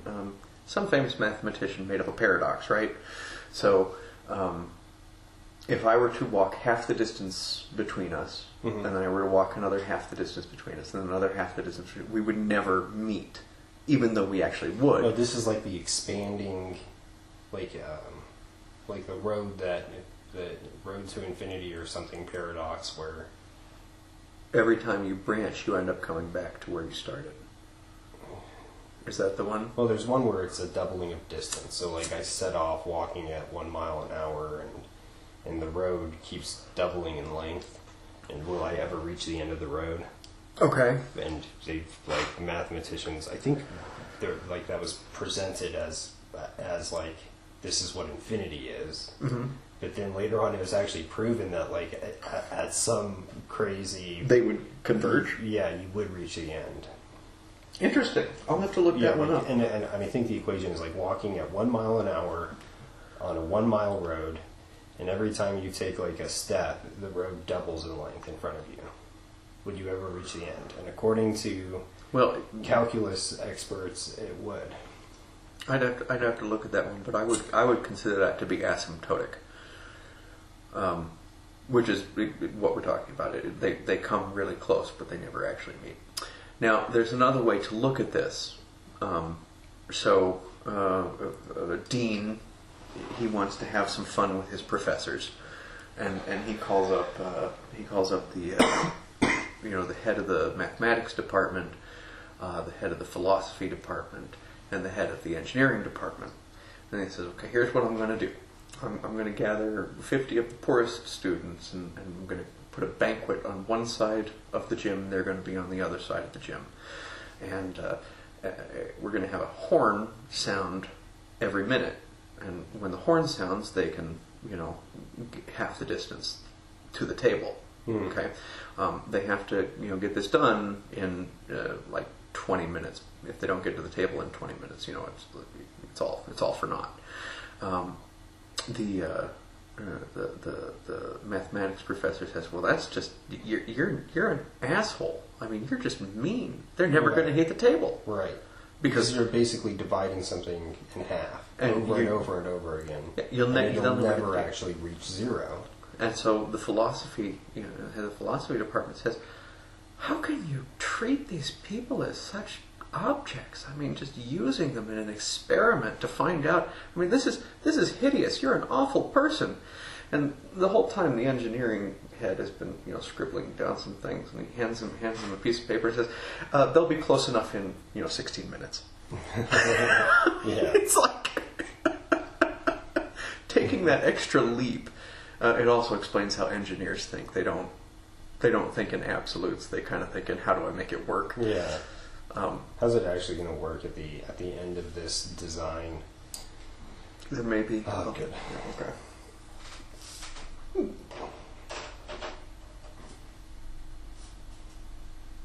I guess I'm an engineer of sorts. I mean, I use CAD software to design jewelry. One could argue that makes you an architect. Yeah, because I have to put metal in the right places for stone sizes and structurally design things. Like when you look at like really ornate wedding rings where there's like trellis designs where they're crisscrossing over each other. Yeah, because you have to make sure that everything's connected so that one weak point doesn't make the whole thing fail. Yeah, well, and then thinking about like what's stronger, a round wire or a square wire? In what circumstance? Well, and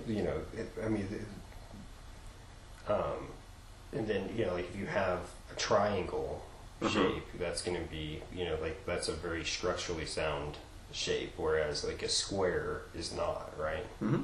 So there's that comes into play when you're like trying to design, like what will happen, you'll design something and then it'll work for a while and then it'll break and then you have to remake it and then you're like, oh shit, how can I do this better so this doesn't happen again, right? Mm-hmm. Yeah, pretty much trial and error, learning experience with designing jewelry. But okay, I'm just gonna take square wire is stronger than a round wire. For like bending, for like a given cross section area. Okay. Yeah. I believe that. Material. Yeah. I'm gonna pause this for just a second.